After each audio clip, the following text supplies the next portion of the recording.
ব্যক্তিগত আক্রোশ ও পরিকল্পিতভাবে বেগম খালেদা জিয়াকে তার স্বামীর স্মৃতি বিজড়িত ৪০ বছরের বাড়ি থেকে উচ্ছেদ করেছিলেন শেখ হাসিনা। ২০১০ সালে আইন আদালতের দোহাই দিলেও পতনের আগে নিজেই স্বীকার করেছিলেন তার এই জেদ পূরণের কথা। ১৪ বছর পর সেই উচ্ছেদ অভিযানের ভিডিও ফুটেজে প্রমাণ মিলেছে চরম দুর্ব্যবহার ও অপমান করে বাড়ি থেকে বের করা হয়েছিল সাবেক সেনাপ্রধান ও রাষ্ট্রপতি পরিবারকে। মিরাজ হোসেন গাজীর বিশেষ রিপোর্ট। তারা জবরদস্তি ধাক্কা মেরে আমাকে বাড়ি থেকে বের করেছে। কার কাছে আমি বিচার চাইব? সেদিন বেগম খালেদা জিয়ার কান্নায় কেঁদেছিলেন বিএনপির গুলশান কার্যালয়ে উপস্থিত দলের নেতাকর্মী সহ দেশের অগণিত মানুষ। কিভাবে রাষ্ট্রীয় সন্ত্রাসের মাধ্যমে আমাকে শহীদ জিয়ার স্মৃতি বিজড়িত বাড়ি থেকে উচ্ছেদ করা হয়েছে।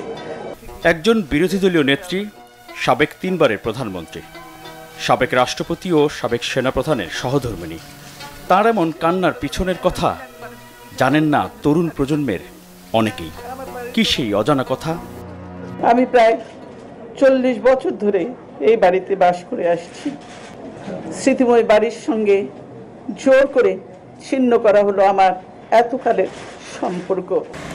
১৩ নভেম্বর ২০১০ স্বামী জিয়াউর রহমানের স্মৃতি বিজড়িত ৪০ বছরের বাড়ি থেকে এক প্রকার টেনে হিঁচড়ে বের করে দেওয়ার বর্ণনা ছিল হৃদয় বিদারক। আজকে যেভাবে আমাকে অপমান করা হয়েছে, ঘরের দরজা ভেঙে আমার বেডরুমের দরজা ভেঙে রীতিমাত্র ট্রেনিং হিচড়ে তারা বের করেছে। আওয়ামী লীগ সরকারের পক্ষ থেকে সেদিন বেগম জিয়ার অভিযোগ অস্বীকার করে উল্টো তার বিরুদ্ধেই নানা অপবাদ ও অভিযোগ দেয়া হয়।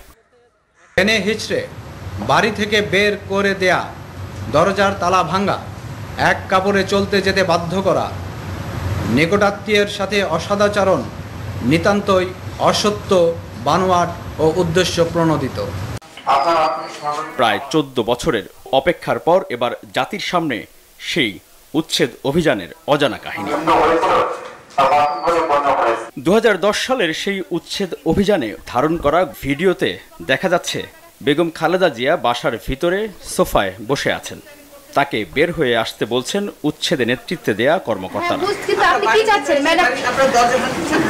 আপনি সহযোগিতা করেন না ম্যাডাম, এই জন্য হয়তো বাধ্য হওয়া হচ্ছে।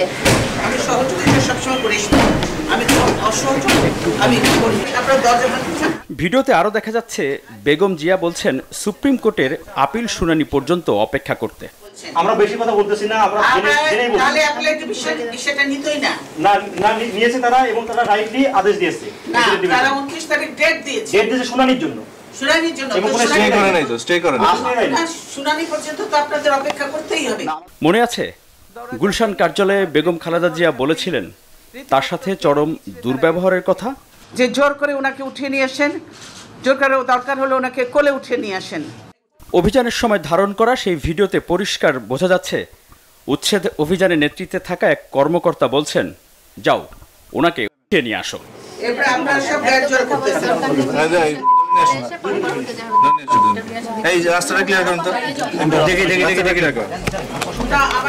এছাড়া বেগম খালেদা জিয়ার বেডরুমের দরজা ভেঙে ভিতরে প্রবেশ করেছিল উচ্ছেদ অভিযানে অংশ নেয়া সদস্যরা। সবচেয়ে সুন্দর ঘর বেগম খালেদা জিয়ার শোবার ঘরটি। শুধু তাই নয়, পরবর্তীতে নির্ধারিত কয়েকটি গণমাধ্যমের সাংবাদিককে নিয়ে আপত্তিকর কিছু দৃশ্য প্রচারের নাটক মঞ্চস্থ করা হয়েছিল। বলতে গেলে বাথরুমটি আরও অভিজাত। জিয়া পরিবারকে তাদের বাড়ি ছাড়া করার আগে ও পরে শেখ হাসিনা সহ তার সরকারের পক্ষে দাবি করা হয়েছিল আইন অনুযায়ী এবং আদালতের রায় মেনেই উচ্ছেদ অভিযান চালানো হয়।